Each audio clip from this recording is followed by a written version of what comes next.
Ladies and gentlemen, hello and welcome to the On the Whistle podcast. My name is Ali Howorth. Today we're doing a bite-sized edition looking at the African qualifiers for continental football. It's just me today. Zayn and Francis are busy hosting and organizing the Best of Africa Awards, which are some of the biggest and best awards in the world celebrating African footballers, athletes, musicians, and cultural icons. So they are down in London currently doing that, which leaves me to be the one to dissect what is going on in the CAF Champions League. And that is that Orlando Pirates, last year's semifinalists. I mean, let me take you back 6 months. Orlando Pirates have become the team that can compete with Sundowns domestically. They win multiple cups, multiple NetBank Cups and Carling Cups under Jose Rivero. They're on the way up. They get to the CAF Champions League semifinal for the first time in I think a decade, in their first time being back in the competition for almost a decade. They're on the top, and it's suddenly this sense of, okay, South Africa are really, really riding high. They get knocked out so narrowly by Pyramids, who go on to win the CAF Champions League. But just about 6 months later, in the next round of the Champions League, next season of the Champions League, they are knocked out at the hands of Saint Eloi Lupopo from Lubumbashi in DR Congo. And it was a crazy, crazy game. First leg, Orlando Pirates travel there. There's a lot of complaints about the conditions in which they traveled, that they didn't get to eat breakfast. I think some people even, talking about muti and spirits being called upon them as per usual in these kind of games, as well as some people mentioning that they were even threatened that there would be potentially landmines on the pitch, which is ridiculous, right? But it's needless to say, they didn't have a good preparation. They lose 3-0 in Lubumbashi, and it looks like it's game, set, match. Orlando Pirates being knocked out of the Champions League, which would be crazy. They then take it back to Soweto, and they go 2-0 up, and then in the 95th minute, Oswin Apollos, who's very quickly becoming a legend of Orlando Pirates, and Bafana. Bear in mind, he scored in both September and October international breaks to help get them to the World Cup. They then take it to penalties. There is no extra time in the qualifiers. They go straight to penalties, and Pirates lose on penalties. And this is one thing I love about CAF Champions League, one thing I love about continental football, which makes us very different from Europe, from Asia, from some of these other continents, right? Is there is no easy route to get into the CAF Champions League, right? First of all, no one qualifies automatically. In Europe, you come in the top four in the big leagues, you win a certain leagues, blah, blah, blah. You're immediately into the Champions League. There is no qualification for you. It doesn't matter if you're Pyramids who won it last year. It doesn't matter if you're Al Ahly who win it every single year, it feels like. You have to qualify. And I love that about the CAF Champions League. Pyramids right now, they had to delay their qualification because they played in the Super Cup against Berkane, who won the Confederation Cup last year. They beat them 1-0, but that means that they're delayed. They drew their first game against Ethiopian Insurance. There are no easy games, right? There are no easy games. These big teams can struggle. Al Ahly had to play Aigle Noir. They only beat them 1-0 in both legs. These are tough games. Yes, there's occasionally you get drawn against Dekeda, who then, you can thrash 6 or 7-0. But I love this about African football. So, Pyramids aren't even guaranteed to be in the Champions League. They have to beat Ethiopian Insurance when they take them back to Cairo in a week's time. But let's just run down who's actually qualified for the CAF Champions League, because I think it is really, really interesting season in the Confederation Cup and Champions League. So Al Ahly have qualified. Pyramids and Ethiopian Insurance still have to play. Al Hilal Omdurman, again, phenomenal that they're still here. They're still regularly qualifying. The fact that they can't play in Sudan, they're traveling all over the place. They knocked out Police FC from Kenya. And can I just say that Police FC's head coach was sacked off the back of losing to Al Hilal, one of the teams with the most pedigree in this competition. Police won their first title in who knows how long in Kenya. He gets sacked. This is the brutal nature of this, right? Okay, Esperance also there. Berkane, they're like Pyramids. They're 1-1 against Al Ahly Tripoli. They have to take them back to Berkane to Morocco because they didn't because they played in the Super Cup, right? They weren't able to play that second leg yet. So they're on the verge. It's tight. And of course we do have away goals. I want to keep that in mind. So both Berkane and Pyramids are carrying the advantage back into their home ties. JS Kabylie beat Monastir. Again, two huge clubs from Tunisia and Algeria, two the heartbeds of kind of African club football. They have to go up against each other to qualify. Kabylie come out on top. Stade Malien are back in the CAF Champions League after knocking out Nouadhibou. And then Asfar Rabat making their second appearance in a year after qualifying for last year's tournament, again getting knocked out by Pyramids in the quarterfinals. They knocked out Horoya. MC Algier return as well after beating Colombe. Mamelodi Sundowns, probably the ones who made the lightest work of it, beating Remo Stars 7-1 on aggregate. And Simba, our Tanzanians are back. Simba winning 3-0 against Nzingizi, Hotspurs, and Young Africans beating Silver Strikers 2-1. Rounding it off, Pedro de Luanda are back after knocking out Stade d'Abidjan, who were surprise qualifiers last year. And Rivers United from Nigeria are back in the CAF Champions League. They beat Black Bulls 4-1 on aggregate. And I think for me, that's huge having a Nigerian team. Obviously, a lot of these Nigerian teams have a lot of pedigree going back. You think of likes of Enyimba winning in 2003, 2004. This is what we want to see. Is I don't think it's a healthy climate in the CAF Champions League in club football, which is what we've seen in the last few years, which is essentially North Africa, Tunisia, Egypt, Morocco, and South Africa. It's great to see Rivers United qualifying. It's great to see Yanga and Simba back in it. This is what we want. And then the big surprise package, Power Dynamos of Zambia qualifying. And this is why I love the Champions League, right? It's because you get these huge teams qualifying, but you also get some of these unknowns like Power Dynamos, who knocked out ASEC Mimosas, the team of Kolo and Yaya Toure, the most prestigious team in Cote d'Ivoire and Ivory Coast. And then, of course, Saint Eloi Lupopo, who knocked out TP Mazembe in the Lina Foot last season in the playoffs, beating Al Merrikh from Sudan, again, CAF Champions League regular. I know things have been very difficult over the last few years. And then going back to Orlando Stadium and beating Pirates on penalties. So that leaves us with a really, really interesting Champions League setup. Obviously, 2 teams still to qualify. It's likely that it'll be Barkan and Pyramids, but I think we've got this lovely mix. But what this means as well is the Champions League, and the thing I love about African football is it is so difficult, because not only does every team have to qualify, but you only get 2 teams per the top countries qualifying, right? There's no easy pass. There's no easy way in terms of getting fourth in your league and coming. So if you're not on it, if you're not constantly winning your league like, Sundowns, Esperance, and El Ahly, you're not going to be guaranteed to be in the competition. And two clubs are very conspicuous with their absence in the CAF Champions League.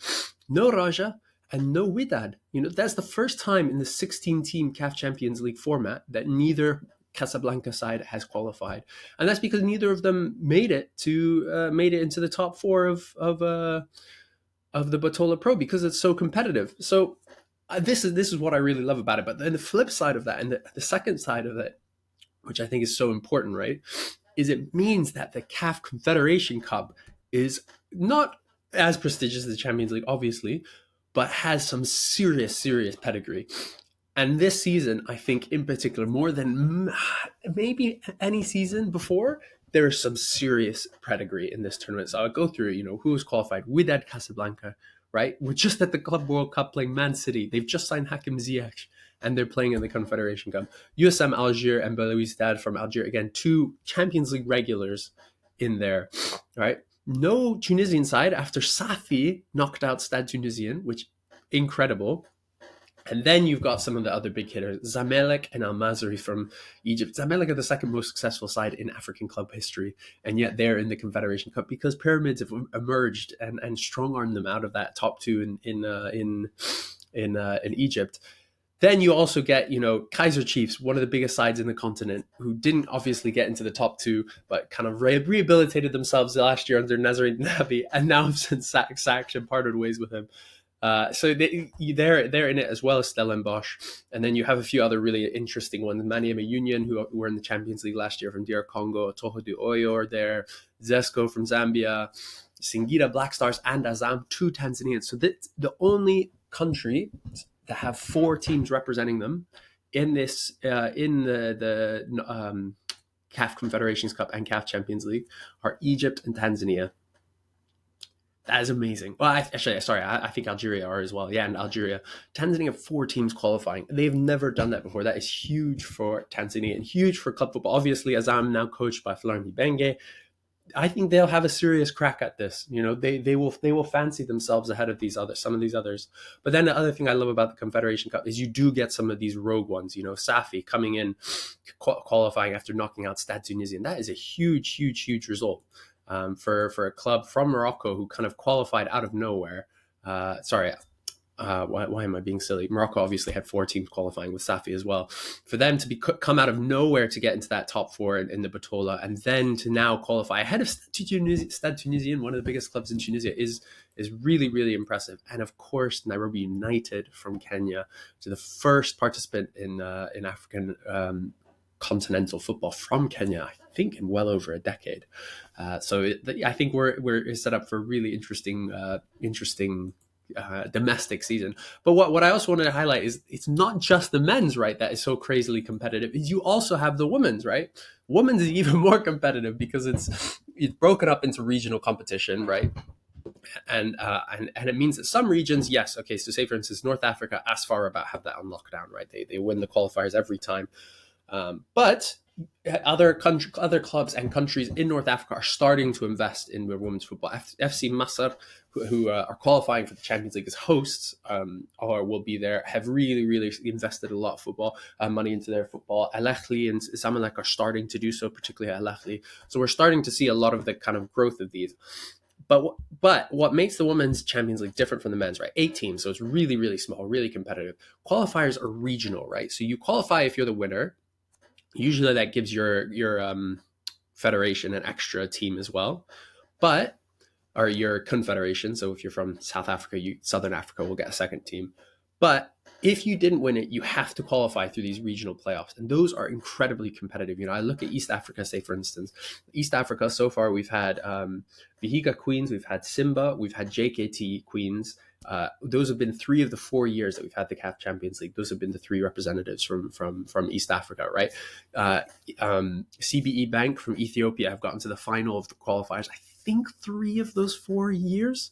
But that's how competitive East Africa is. And the biggest shock of all, right, is I'll run through the groups. Group A is FC Masr, AS FAR Rabat, 15 de Agosto from Equatorial Guinea, and USFAS from Bamako. First time they've qualified as well, from Mali.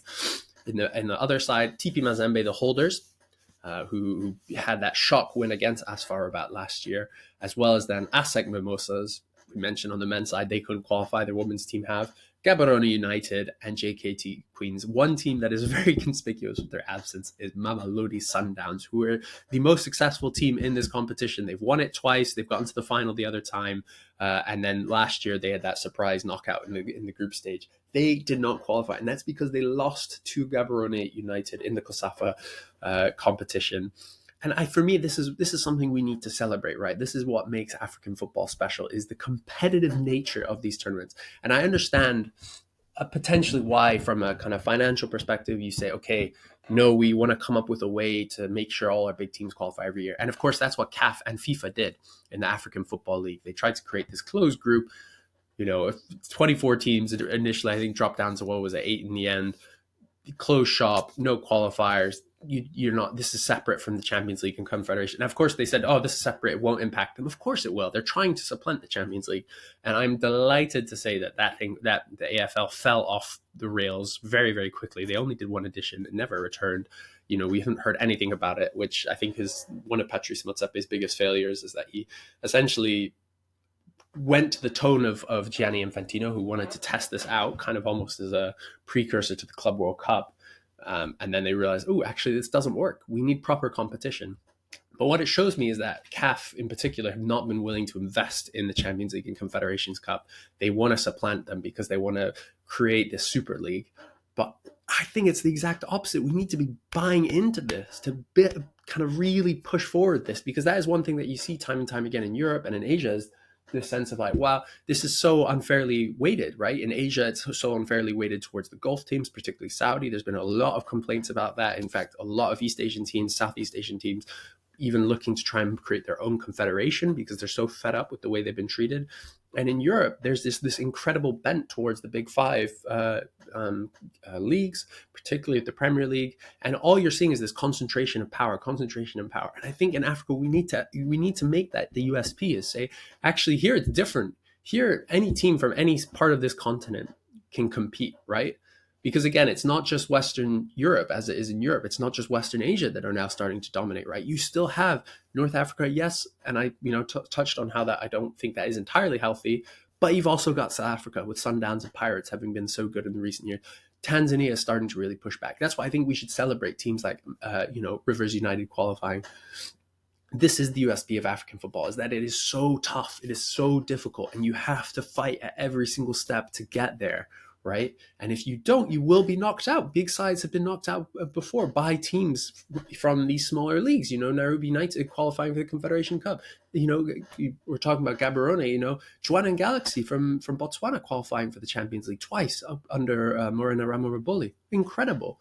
And I think for me, that's the type of things we need to be celebrating in African football. That's the type of things we need to be championing. And coming into the season, particularly now with the Club World Cup on the horizon, the CAF Champions League is more important than it ever has been, because those teams with those huge cash injections have been able to do things like sign Hakim Ziyech, which obviously no other team on the continent could do aside from Wydad, Al Ahly, Esperance, and Sundowns. But that's been a bit of a whistle-stop tour of the qualifiers. I wish we could have gotten into more detail, because there's really, really interesting storylines from the qualifiers.